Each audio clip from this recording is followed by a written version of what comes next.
how to plan out ear projects. You know, multiple piercings like constellations and all kinds of fun stuff that you can do on the ear. Coming up next on Body Piercing Basics, episode number 128. So you might want to stick around.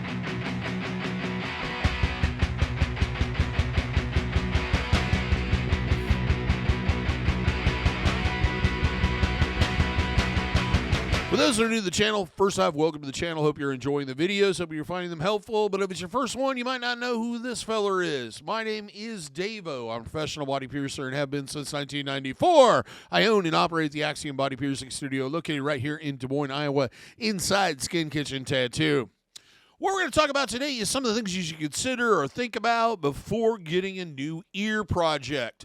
Ear projects can be generally involve multiple piercings on the ear or industrials or tridents or orbitals. Basically, it's more than one piercing, usually not done symmetrical. It's usually only done on one side. But this is some things you kind of need to consider beforehand and kind of get the juices flowing on where to go with the project. I'm going to start off with some things that you should probably consider before getting started. The first thing is whether or not this is a new project or whether or not it's working off of existing piercings that are already there.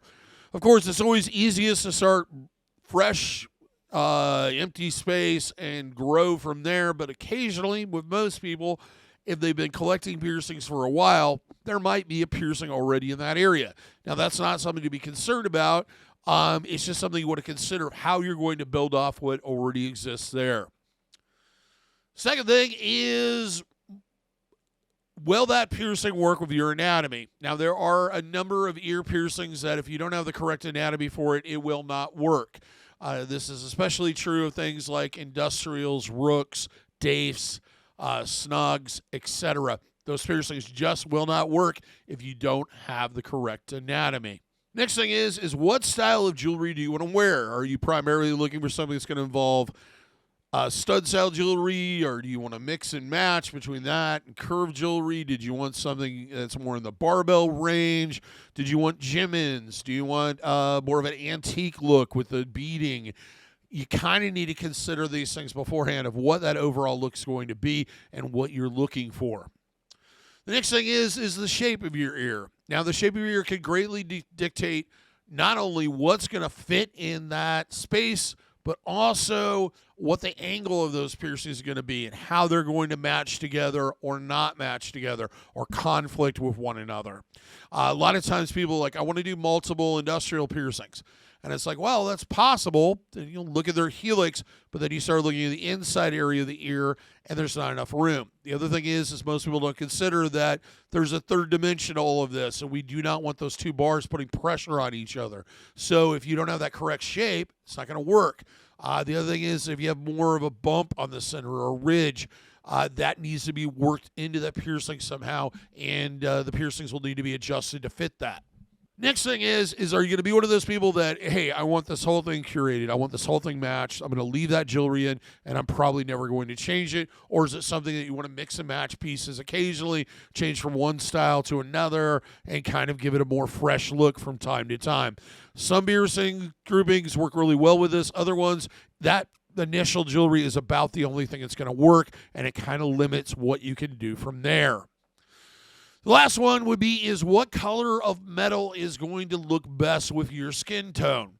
Darker pigments tend to do better with brighter colors than lighter pigments do better with like more of a silver look. So do you like more of that gold or bronze look? What is going to work best with you and what's going to look good with your complexion? Now, let's start off first off talking about the constellation or pattern style piercings or ear flat piercings. These are generally, you want to start off initially with a centerpiece in most cases or a pattern idea. When I say centerpiece, usually a larger piece that has maybe a little bit more detail in it, a little bit more flair, so to speak. and then build off of that with additional piercings. You kind of want to look at that thing that's going to draw everybody's attention and then draw everybody's attention away from it and kind of give it a bigger picture. One of the reasons why I say it's important to pick out that centerpiece right off the bat is that's going to be kind of the thing that everything else is built off of. It is the foundation. If you're doing an upper ear cartilage flat and you want something dead center, having something there that's of a certain shape or style is going to kind of dictate where we can place everything else, and we may need to make room for it. Next one is if you already have existing piercings in the area, how are you going to build off of that and draw attention to it? What kind of pattern are you going to do? Do you want something just really random and all over the place, or do you want something that seems to kind of meld together? These things can really change how that ear looks and how those things work, or what type of jewelry is going to work best, and placement. It's a good idea to decide on the jewelry style and the shape and size beforehand. It's really difficult to kind of because a lot of people will get like maybe 1 or up to 3 piercings done at once, and this may include as many as 4, 5, 6, 7 different piercings. So you kind of need to have an idea of where that direction is going as far as jewelry and etc. Once again, so you can make the proper amount of adjustment to make room for that jewelry. Now, the fun part about this is you combine different sizes, different shapes, different gem colors, different colored materials to kind of give it more of a variety and kind of draw the eye around in different places. Or you can go for that flat-out uniform look. And I kind of talked about this a little bit. If that upper ear folds outward or has like a dome effect to it, you can use that as part of the pattern and kind of follow those natural lines and flow to make it fit or seem like it's normal or more enhance that area than just blatantly put something in there because the position is dead center. The other thing is, before you start, especially if it's one you're going to be doing in multiple sessions, is mark out everything at once. You know where everything's going to be laid out, where everything's going to sit.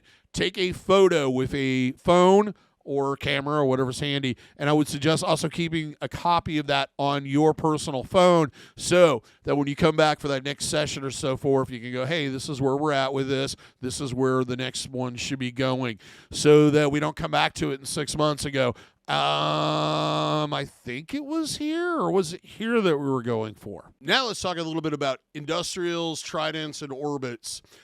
The biggest thing is that you may have to bend or adjust the jewelry to match whatever the hell you're doing, especially with industrials that go through multiple different piercings at different angles. Unless it's pretty much a straight shot, it's going to need to be bent and adjusted. Not everyone is rather well skilled at this, and it can create some problems, including damaging the finish of the jewelry. So always take that into account. Also, once that's done, that is the only piece of jewelry you can ever wear in that. You can't easily go somewhere and buy another piece that's going to fit your helix to rook to industrial to conch to helix or whatever. The only way it's going to work is with that piece of jewelry. And that's how you get these kind of spiral style piercings. Next one would be tridents. Tridents are very, very complicated. They have to be angled right, and you also have to have the right depth, and it has to match that jewelry perfectly. You can't be off a little ways this way or that way, because basically, in essence, you're trying to hold 4 piercings into one spot. With orbits, it has to be exactly the width of the jewelry. Also, the angles have to be perfectly straight and perfectly identical to one another. If they're off just a little bit one way or another, you're going to have issues with those piercings. Understand that anytime you're connecting multiple piercings with one piece of jewelry, you are increasing the risk of issues. That's just the way that it is, regardless if it's just plain old good old-fashioned helix to helix upper industrial or a orbit on your lobe. It is going to be a higher risk than one of those piercings done separately, healed separately without that combined jewelry. Now, lastly, on these 3 types of piercing is you may find wearing that jewelry in there very uncomfortable over a long period of time. It's because it's so rigid and your ear is not. It is flexible. It's going to bend and etc. and any pressure on that area or pressure against that jewelry can cause these piercings to be very grumpy and very uncomfortable in the long term. Lastly, let's talk a little bit about existing piercings. Often the jewelry will need to be changed to something that's a little bit more uniform, especially if you're building off of an old existing piercing into a new grouping, to kind of give it that more uniformed and make it fit the other pieces of jewelry. So if you're starting a new project or you're finishing a project and you've got a couple random piercings in there, you may want to consider making sure that it's made of the same material, that's the same color if you're anodizing jewelry or if it's gold or what have you. And also you may want to match any gem settings or anything else that's involved with the jewelry that's in that existing piercing so that it kind of fits everything else. The other thing to consider is you may have to abandon an older piercing if you're starting this new project and it's taking up a lot of space. That old piercing may be in the way, and the only way to really get the look that you want or desire is by giving up on that daith piercing or rook piercing, because it's just not going to fit the overall look of the ear. So always take that into consideration when going and starting a new project. Another thing is, with existing piercings, you may want to consider just stacking the jewelry, meaning that you do multiple piercings, maybe symmetrical or a little off center, to create triangles in various different shapes of multiple piercings. Really fun to do with lobe piercings, even upper ear cartilage piercings can be done that way, or conches. Depends on how much space you have and where that initial piercing was done. Well, that's all I have to talk about on this subject today. I hope to, at some point in the future, start a whole series that's going to be going through the whole project phase, possibly my ear. I don't know yet. I'm thinking about it. I have some ideas for some stuff I want to do on my upper ear, and we can kind of take you through the whole process. But that's something in the future. If you like this video, found it helpful, give us a thumbs up. Let us know that you liked it, because we like it when you like it. If you haven't already, please subscribe. Hit the notification bell so you're notified every time we post anything. If you found this interesting or have something to add or would like to ask a question, please leave a comment. I answer those when I have time. If you like merch, you like swag, you like t-shirts, check out our merch store. A link is in the description. Till next time, here's hoping all your piercings heal with ease and without a single issue. And if you're in the Des Moines, Iowa area, I hope to see if your body piercing needs in the future. Have a good day, everybody. Take care, and thank you for watching the video. And you might want to check out one of these.